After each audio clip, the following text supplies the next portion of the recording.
in the It was nostrils or random. something. It was bizarre. Anyway, Super That is crazy. random. All right, And yeah. I'm you got refilling you my got any coffee, interesting but I can stories, hear you. Coach Pete? Coach P, yeah, you Um, guys. no, the only thing I could come close to that is I've been to a Korean spa where they scrub you, and that's not very comfy. Yeah. Is that with like a salt scrub or like with a It's scalp, just a like a really scraper? rough scrubber Ooh, pad. Feels like steel wool, but it's not. It's if you feel great afterwards, it's very yeah. healthy. It removes layers, but it's called a jjimjilbang, and it's very different. And yeah, it's all these different hot rooms, cold rooms, steam rooms, and it's very communal.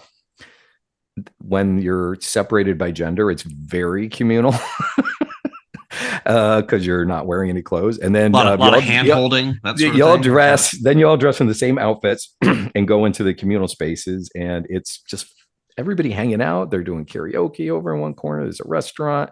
It's just a place to be part of the community and health, and it's a really cool mindset. And then I found the place in Fort Lee, which there's a heavy Korean population there, and boy, it's kind of addictive because it is such a great place to disconnect. And I wrote an ebook while I was there one time, sort through thinking, sometimes just whatever, and get really hot and sweat a lot. And yeah, it's the whole experience. You had me at naked karaoke, so I mean, You know, No, you're not naked while you're doing karaoke. oh, okay. I put that together too because I thought that was. Oh, yes, no. Yeah, Yeah, when you're because it's I'm just- when you're in already the feeling vulnerable. Like bearing the soul, opening the kimono, as it were. yeah, you get used. And I'll tell you what, So you get close. used to that part really fast. Like There's you're little a little choice, right? uncomfortable, and then and then you're like, okay, nobody else cares about this. I'm not going to care either. And yeah, Very cool. Okay, well, on that note, total tangent. Love it. I did not have naked I'm here Korean for the tangents. karaoke on my list, my bucket list for On your bingo 2022. card. On your bingo card. On my bingo card, yeah. It's Yeah. definitely there now. I mean, okay, so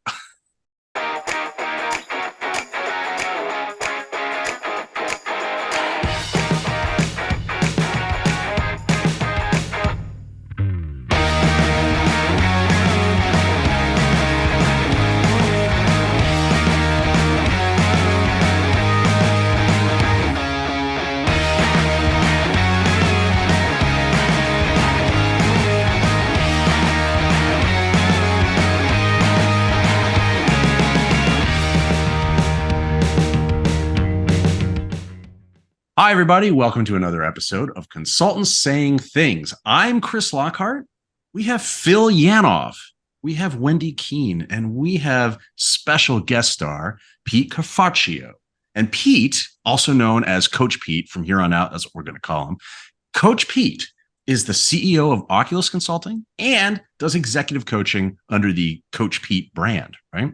What are we talking about today? Well, there's this whole concept of unlearning. Now, unlearning, what does that mean? That's about taking things that you may have ingested over time and built up in your ways of thinking, and really trying to dismantle some of those things, make room for new things in your mind and how you're thinking about the world, and then also learning like new approaches to existing problems that you already have. And I think this is a great thing for consultants because we are constantly engaging new clients, folks with different experiences, folks with different backgrounds, different problems, and being open to learning new things and unlearning things we've already learned and relearning them, I think is a really important thing. So, Pete, welcome. Thank you for being here. I appreciate it. I wanted to actually ask you, I mean, I gave my version of what I think unlearning is. Why don't you tell us what unlearning really is from someone who's actually thought a little bit more about this than maybe I have? Okay, well, hey, Chris and Wendy and Phil, it's great to be with you, and I'm honored that you invited me in as a guest. When we think about unlearning, as consultants, we are by definition knowledge workers, right? And we love learning, and we accumulate knowledge, and we're strategic thinkers, and we help our clients, and it's just part of the gig that you're accumulating more and more knowledge. You're always learning new things. But when you're faced with certain problems, sometimes getting more knowledge isn't the answer. Because if to take a metaphor, you can kind of get a lot like a log jam of competing things that have worked for you in the past, and you need to do some removal, and to start considering new ways of looking at things. And what you thought was absolutely true might need to be modified. Either it's gone past its shelf life, or it was incomplete, or you just didn't have the full perspective on it. And so this process of challenging what you've assumed to be completely true and revisiting it, and editing, pruning, sometimes discarding, is really important to let you keep moving forward. I love Mark Twain gave a great quote, and he said, it ain't what you know that gets you into trouble. It's what you know for sure that just ain't so. And that is what gets us in trouble, if we're honest about it. So yeah, unlearning, and this takes courage. All right, it takes courage because especially as consultants, we get paid for what we know, right? And to admit, like, hey, you know what? I need to relearn. I need to unlearn. I need to augment. I need to revisit.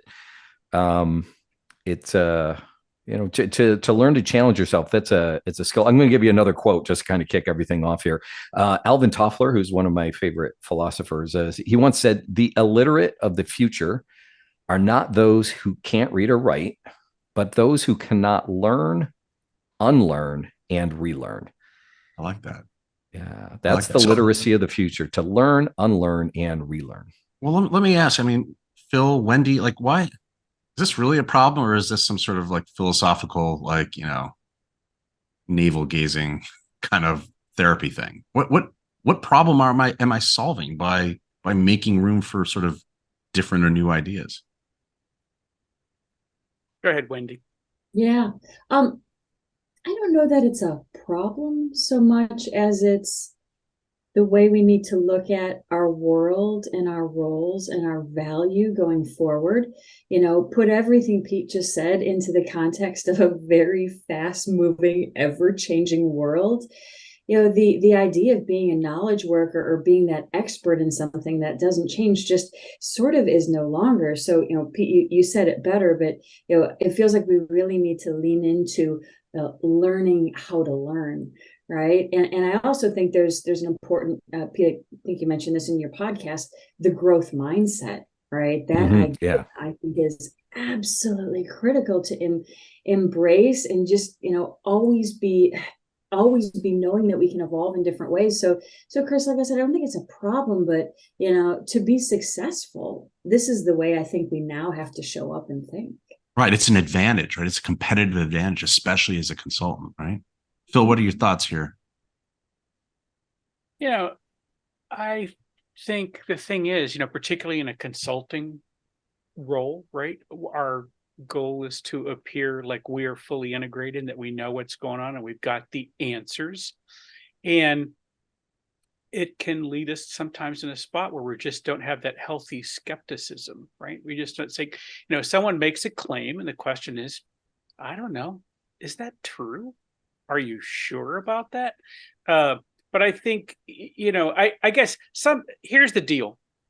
In a trivial, when the problem is trivial, right? You don't need to be a skeptic about it. You kind of know the answer. But in complicated systems, it can be quite possible that you don't know as much as you think you know about either the problem or your solution or how the two of those match up. And this is the time where you start saying, okay, what if I'm wrong? And if I am wrong, what will I do about it?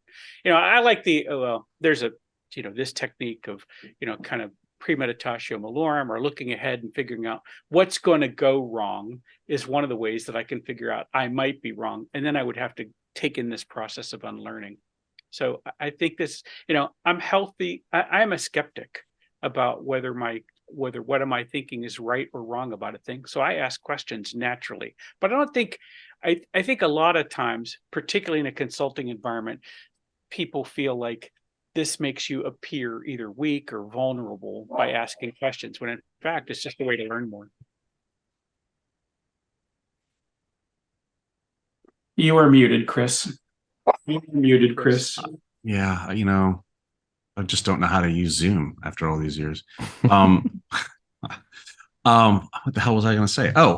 So it sounds like what we're saying though is like this is not just about like personal growth. Like Phil, I want to ask good questions about life, and no, this is like really practical, right? For growing, especially in the consulting world, right? Letting go sort of beliefs that I've had, right, so that I can, make sure that I'm not dealing with sort of knowledge that's outdated. Is that what we're talking about, Pete? Yeah, it is. And here's one of the big challenges on all of this. Like what got you here worked. Okay. Right. So we're not going like in it's not garbage, right? It's not garbage, right? Yeah. We're not saying, oh, you were totally wrong. It worked up to this point, but maybe you've heard the expression, what got you here won't get you there. And especially Wendy, you alluded to this too. Like everybody can point to the pandemic as like the world completely changed. There's micro versions of that too, where things are shifting and, these things get foisted on you, and the systems that made total sense. It was the right strategy. Everything worked up to this point. The setting has flipped or it's changed and it just isn't the right approach anymore. But if you got success from it and you got a lot of validation and it made sense and you built a team, good grief, you built infrastructure and systems around all this, that's sunk costs. You don't want to scrap that, right? But you might need to at least tweak and augment it. Sometimes you do need to scrap things. We can go into that a little later about approaches. Yeah, and I think, and the thing is, it can be external things that make you have to reconsider your thinking, right? And I say this only because, hey, don't let me project my problems onto you. But in this past week, right, I've had a system that I've relied on for 15 years, and the manufacturer just decided it was going to work differently with no warning, without telling me, and the features just disappeared that I have been in place and I've been using for 15 years. And so I had to scramble because much of my work out in the wild wasn't working because they disabled. But this makes me have to rethink my thinking. I think, I've built a business around 2 or 3 core systems, and they are all, because of where they are in their own life cycle, they're undergoing changes that makes me have to go, hold on a second. I thought this was a solved problem yesterday. Today, I have to rethink about how I approach this. I think this, what got you here, what is it, Pete, won't get you there? What is it? Yeah. Right. You here? I think that really sums this up so well and sort of the inflection point. And I think that also prevents us from embracing the unlearning as well, because we have all this history of what worked. To give an example, I'm just off of 22 hours of an architecture conference, and part of the key themes are diversity. And one of the things we're reflecting on is what was, particularly in the IT architecture space, the technology competence was a major part of what was expected and even baked into the competency model. But we're all realizing what got us here and being that tech expert is not going to make us good architects in the future. So we really have to flip to what we're talking about here.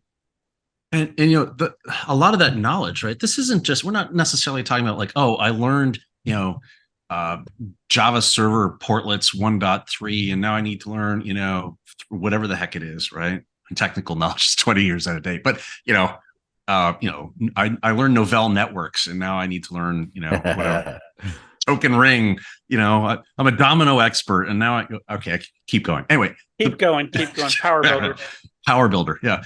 So tandem mainframes. So I guess what the hell was my point is like we're not just talking about like technical knowledge that needs to be updated. That's table stakes, right? Like that's part of living in the society we live in. Like in our pre-roll, I was fussing around with the new controls in Zoom that I hadn't seen before because I haven't updated the app. And I'm like, where the hell is everything, right? It's not that only. It's also stuff that have become part of us, that are ingrained in us from our upbringing, our background. Wendy talking about diversity, right? So diversity of experience, right? Not just race or gender. It's diversity of, I grew up in the Midwest. I have a different experience than someone that grew up in Boston or whatever it might be. Yeah. And so like there are these like built-in sort of, maybe they're biases, maybe they're things that, I've experienced. a terrible situation in the past, and I have, emotional damage from that, and that colors everything I'm looking at. That's like, there's all of these things that are not like necessarily job related or technical related that come from who we are as people, that then sort of lead us to interpret and learn things in a particular way or assess things in a particular way, right? And it seems like head trash that's like really kind of difficult to get rid of if you've had something for 30 years as like, this is the way I look at the world, and now I've got to jettison that. That doesn't seem like an easy thing to do. That was a statement and a question, just for like anyone to comment on. Yeah. And Chris, just, the way you described that, I just want to modify it a little bit. Sure. It's not all negative. I mean, this stuff works. It helps you make sense of the world as you knew it. Right. And then that's the power of like gaining new perspectives on things. Right. And seeing like, hey, like what I think on my podcast, we talked about this. We said, hey, some of the ideas you had were just flat out wrong. Okay. Get rid of it. You got to jettison that. Some of them, the earth is flat, right? These sorts of things, right? We're outdated, right? Right. Especially in the tech world, right? Like just things have moved on, and that's just not relevant anymore. Some of them need to be augmented. Like you had part of the picture, but it just wasn't complete. And so you need to learn more. You need to add to that. And that's actually is still partly unlearning, because you have to unlearn thinking you knew it all, and you've got to add to it. And then some, you need really a new category. The really game-changing things, like a lot of people, most of us have experienced AI previously, but the world is now like trying to come to grips with AI. That's a different way of thinking. It's like a new category. And that's challenging too. And you have to unlearn the way you thought computing worked. And you have to adopt, a different category of the way to think about it. Of course, you mentioned like not all of it's bad. Some of it is counterproductive though, right? I mean, it may not be bad, but it might be preventing you from, I don't know, picking up something new, right?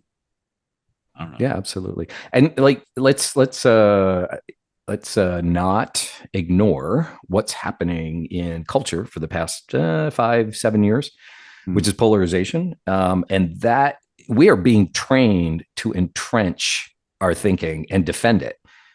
Right. And it's making very simplistic, all or nothing kind of thinking. Like I'm thinking broadly, but certainly it does apply.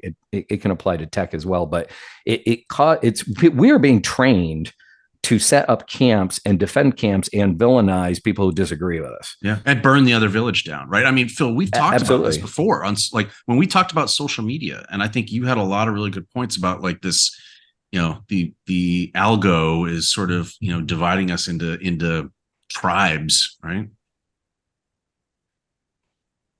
Muted. Phil, you're on mute right now too. I did that too. It was for the dog, but now you can hear me.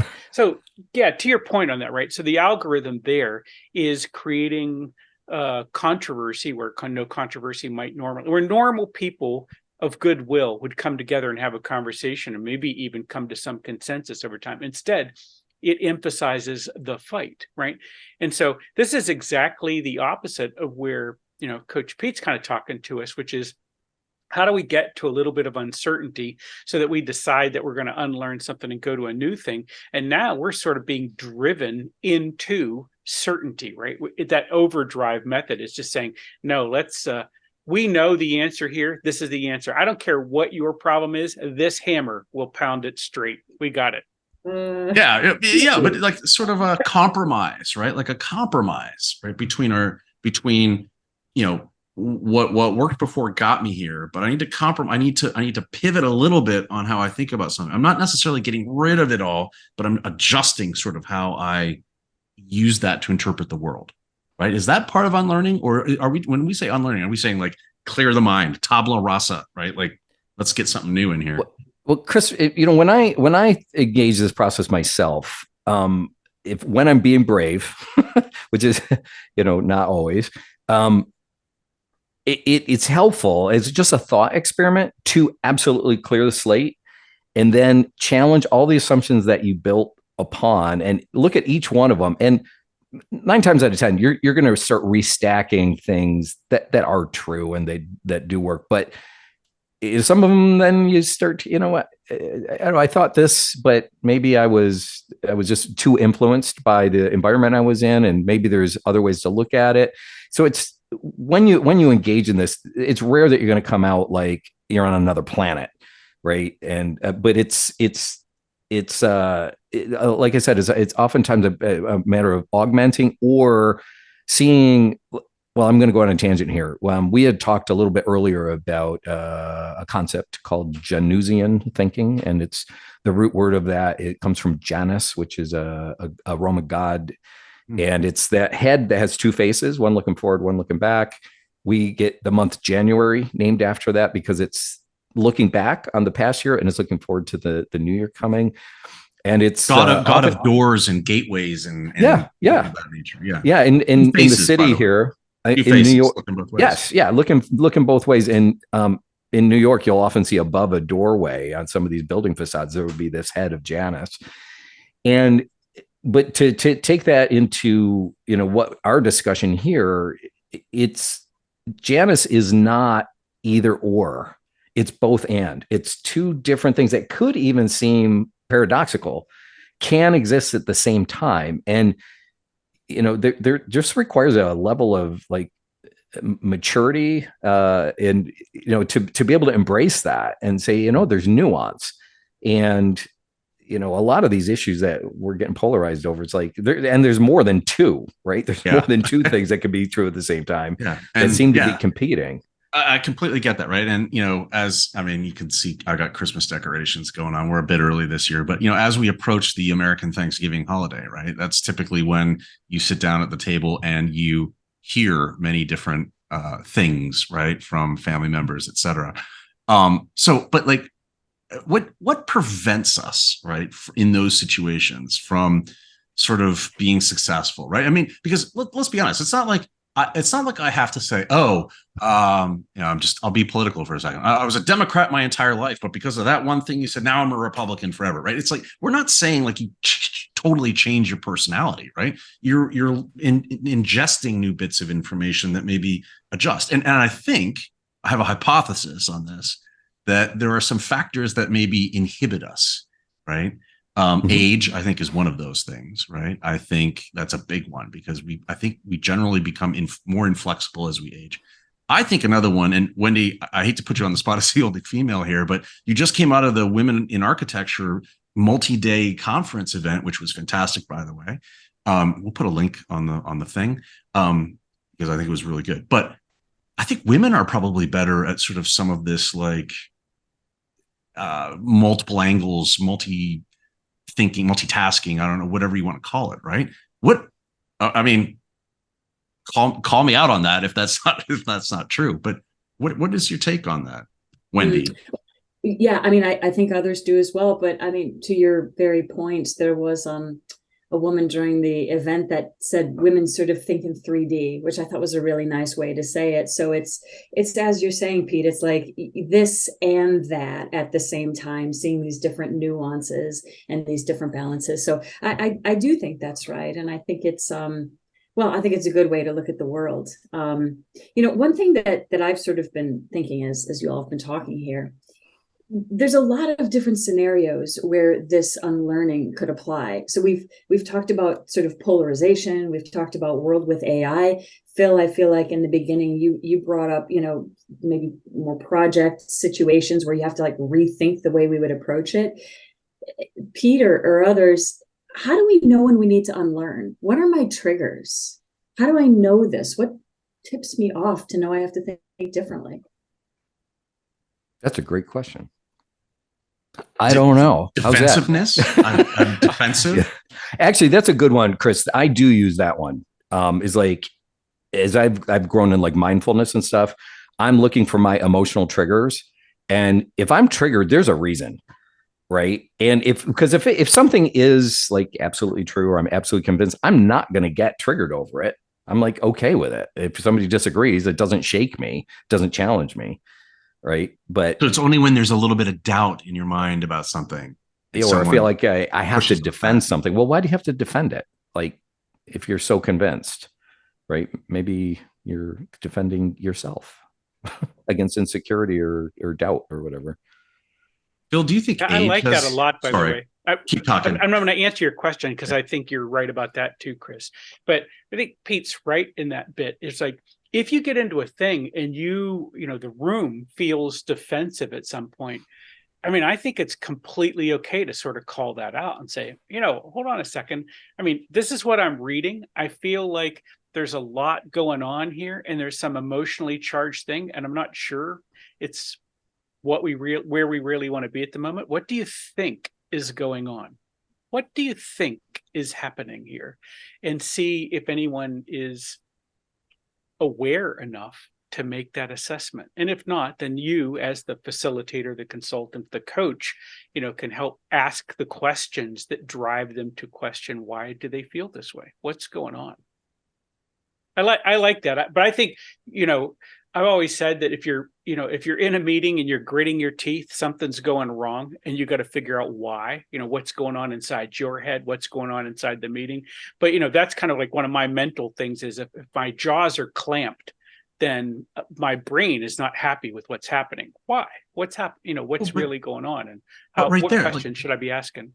But right there, it's like, how do I know if I'm clenching my teeth because I'm defensive or I'm irritated that someone else is defensive? Do you know what I mean? It's like, so that's my spot, right? So for me, the feeling of that tension, that internal tension in me is my moment that I said, okay, I need to be the observer here. And so I just snap up to this view from above and I look back down on the situation and say, what are these people feeling, including me in that collection? What are these people feeling? What's happening here?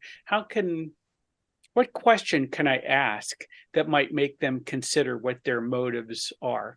Because a lot of times people just aren't that aware, right? I mean, it's for good reasons. Our brains are built to shortcut stuff that worked in the past. If it's worked every time, sometimes we might have to like walk into the door but discover that it's locked, right? I mean, it might be something as hard as that. So I think we're just built to do what we've done before. That's a great activity. That's a great heuristic for our brains typically. But if we're feeling a tension in the moment as we consider a situation, we got to figure out where that tension came from because it's concealed. We're working at the emotional level, right? So pull back and be Zeus looking down. Is that what we're?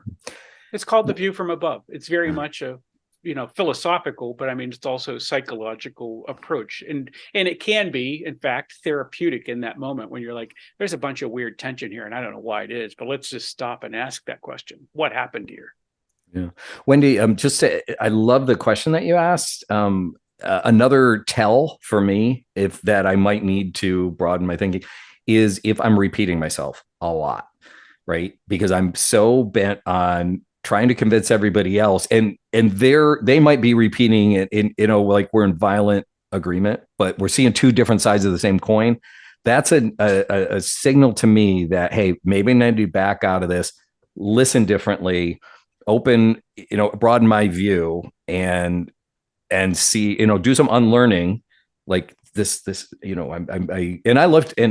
I get pretty passionate. I like to convince people of things. I got that a persuasive side to me, and I love to debate. I'm a ENTP on the Myers-Briggs, and we're called the debater. But I find if I'm just overly trying to convince people over and over and it's not connecting, you know what, back off, because there's probably some pieces that need to be unlearned and relearned to come together. Yeah. By the way, Chris would eventually get me to this point, but let's just go ahead and get it out in the open. You remember there are a number of them, but there were three main Delphic maxims. The first one was know thyself. The second one was nothing too much. But the third one is frequently translated certainty is a path to ruin, right? And it's like, this is an old idea that we might have to rethink where we are, and we got to figure that out. Do you think, I don't want to delve too much into philosophy, but do you think some of these ancient thinkers got caught up in what we consider to be groupthink now?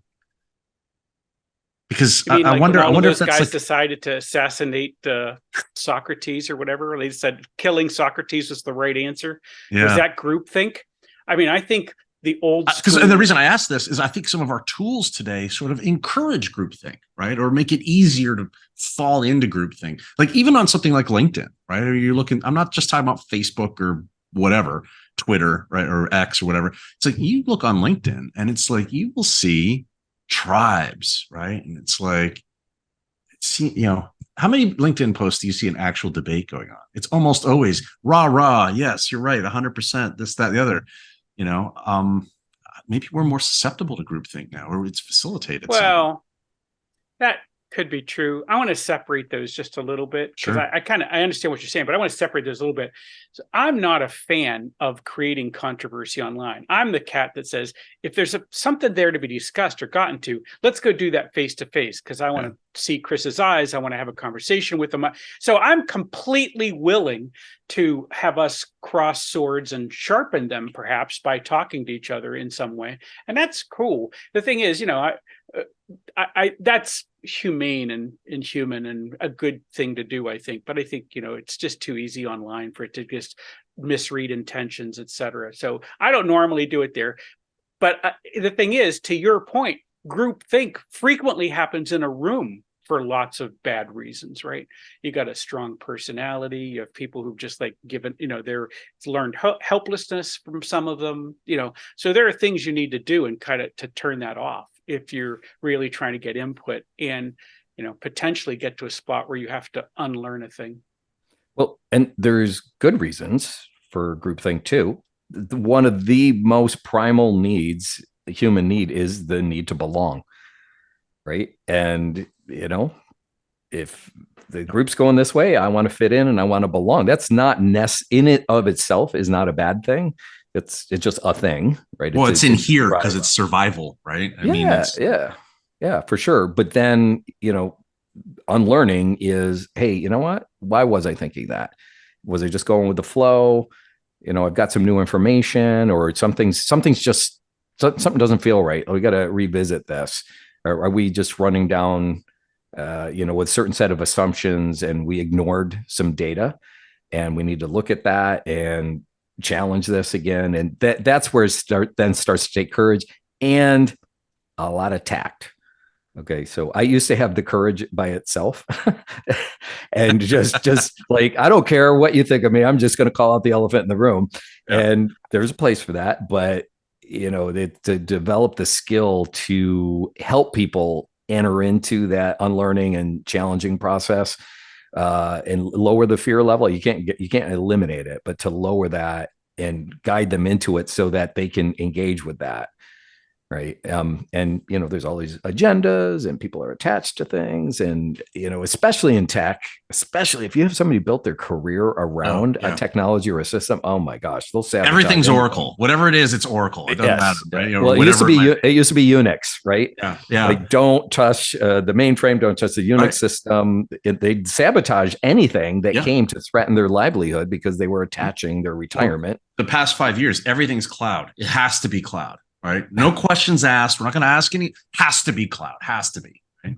And it's like, what? How did you come to that conclusion? Right. And you start diving into it, and it's like, it's going to cost more. And here's the math on that. Have you figured out the federated security? You have a multi-cloud. You start getting into it, and it's like, and there are clients that are, once they start looking at that, they're like, no, I think we're gonna keep our data, in house, and put compute on, or whatever it might be. But I think those are all good things. So for the cats on the ground out there, right? If we're talking to the consultants, right, that are out in the field, how do we do this? How do we unlearn? Right? Because we've talked about how difficult it can be. We've talked about why. We've talked about, it's part of our DNA to want to belong to groups and things of that nature. So how do we unpack this? What are some strategies for getting the head trash out, the spring cleaning? None. There are no strategies. There are. One, Chris, is we have our favorite, I don't know about you. I have my favorite feeds. Okay. Current event feeds, tech, coaching, consulting, it's something I just love, what I'm hearing from these guys. I learn a lot from it. And I'm doing this more and more, is find some contrarian views and let them inject on a fairly regular basis to just challenge your thinking. And I don't always agree with it and, whatever, but if I find myself having a bigoted / prejudiced reaction, and if I can catch myself, that's when I know, hey, you know what? You're not being fair. You're not being open-minded. There might be something here. Go look at it. So that's on a practical level. What I try to do is inject alternative views. And again, I don't always agree with them, but exposing yourself to that, because like we talking about the algos a little earlier, they are designed to keep you in an echo chamber. And so, you have to almost really be intentional to curate some contrarian views. Yeah. Well, because they're designed that way, because conflict drives clicks and clicks drives ad revenue. And that's what it's all about, right? Eyeballs on ads. Mm-hmm. Yeah. So, you're talking about techniques to kind of get you to the spot where you might have an opportunity for unlearning, right? So one of the questions I like to ask, you get a room full of people together, they're off, we got a plan for how to do a thing. And I said, all right, let's stop. It sounds like we got a great plan. We're headed in a direction. Seems like we got some clarity on that. Let me ask you a question. If we're sitting in this room a year from now and this thing failed, what happened? What went wrong? Why did this project not come? Why did the client not take it on? Why did it, what didn't work? And how did that happen? And this is the question that you use to kind of get someone to kind of rethink of what's going on. It's like, because usually when you're asking a room full of consultants a question about consulting, they will come up with an answer. They can in fact flip their brains around to figure out what might go wrong and what they might have to think about for what comes next, but they won't do it till you ask them, usually. I love that question, Phil.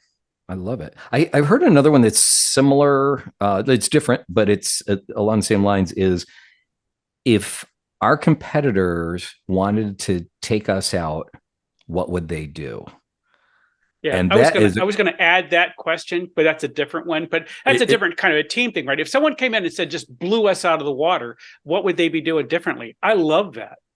Yeah, because it surfaces the elephant in the room. It's the things people don't want to talk about. We know where our vulnerabilities are. We don't really talk about them that often, but that question really shines a spotlight on it, and it can get people like disentrenched. Is that a word? Disentrenched. It is now. Detrenched, disentrenched. Yeah, they're out of the trench. They're running across no man's land. They might get shot. They're dead now. They're dead. I don't know. But by the way, and it's like, if you are the consultant that can ask those questions and facilitate that conversation, man, that's value, right? That whoever's paying that invoice, they're going to be like, right, wow, you got us thinking about things that, we haven't thought about before, or didn't want to think about, conversations we didn't want to have. I think that's valuable. It's a valuable skill for consultants. As far as technique, in just a little bit of a recap, I think people can just embrace the mindset, just know it's there, whether the philosophical wisdom we've shared resonates with you, or the inflection point in history we're at resonates with you.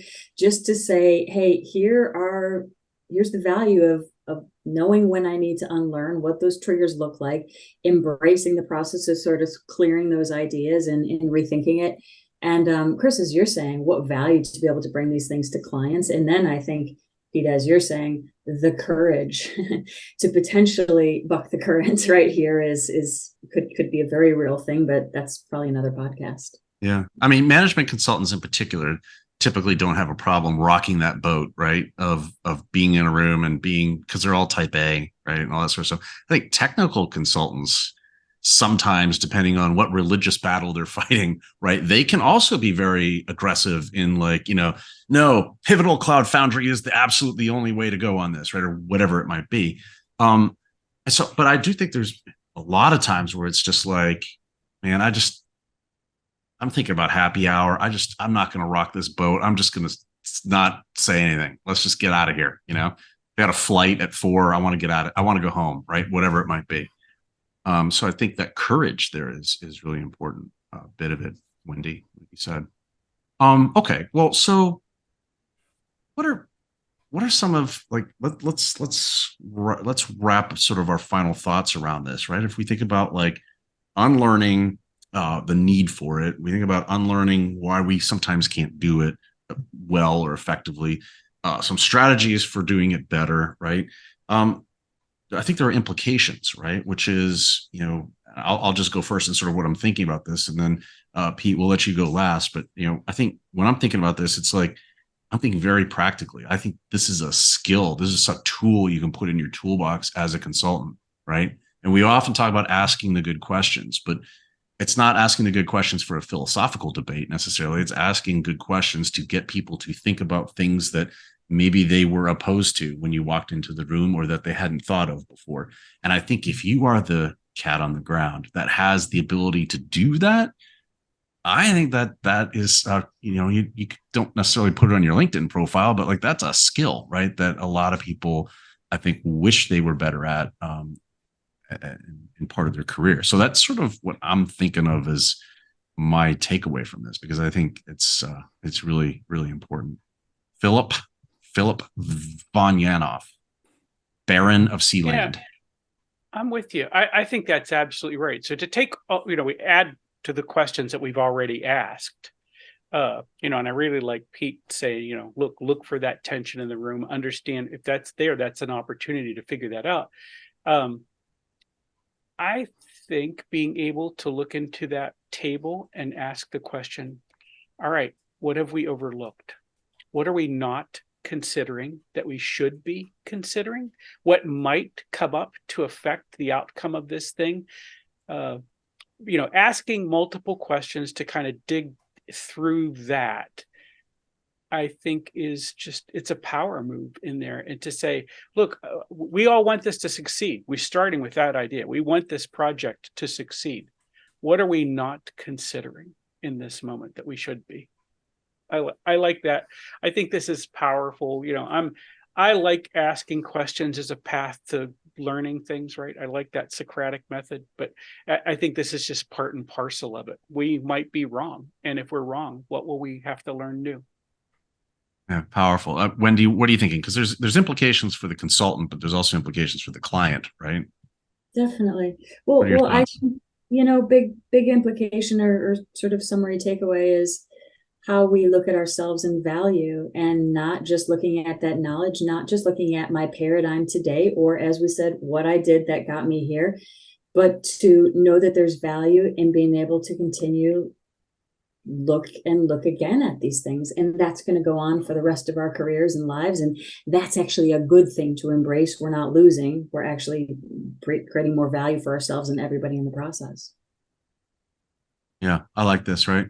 Don't be afraid to say I don't know about something. Pete, what are you thinking? Take us home here. Yeah, Coach Pete, what are you thinking, Coach Pete? There you go. All right.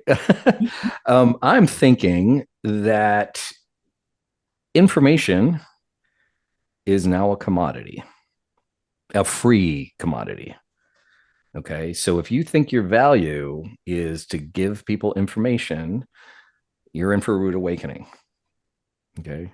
So it's the, intelligent assimilation of that, the application of it, the ways to think about it, the strategies that all go to how to handle that information. That's the value that people are needing now. And to align yourself with that and developing, we use the word, we talked about questions a lot here, and I think that's great. I think the overall question here for you as the listener, as a consultant, and for the people that you serve is what assumptions that you built your practice on, that they've built their company on, that worked, are no longer true or no longer helpful. And, help them lend your courage to them, help them get there, and it might need to be incremental. It might need to be like shaving away at those assumptions. You can't just always, blow it out of the water. But that's the challenge, I think. And we can all grow in that. We need to help each other, but I think that's the value that we're going to be bringing into the future. I love it. Thanks for joining us, Coach Pete. I really appreciate it. Thank you for it was a blast. Yeah, I love it. You put coach in your name, and I want to talk about like offensive line strategies and things of that nature. But some defensive strategy, some spider Y2 banana. I don't know, whatever. Right? We'll have some. It's just sports crap. Okay. Anyway, thank you for joining us, and Wendy and Phil, as always. Thank you for joining us here today. Phil Yanoff, Wendy Keene, Coach Pete, thank you. I am Chris Lockhart, and everyone, you should like and subscribe. I think this is some really good content, and you're missing out if you're not getting all the fresh stuff all the time. So click the bell up here, wherever it is. Click the bell, get all of our new stuff every time. Thank you, everybody. We'll see everyone next time. Cheers.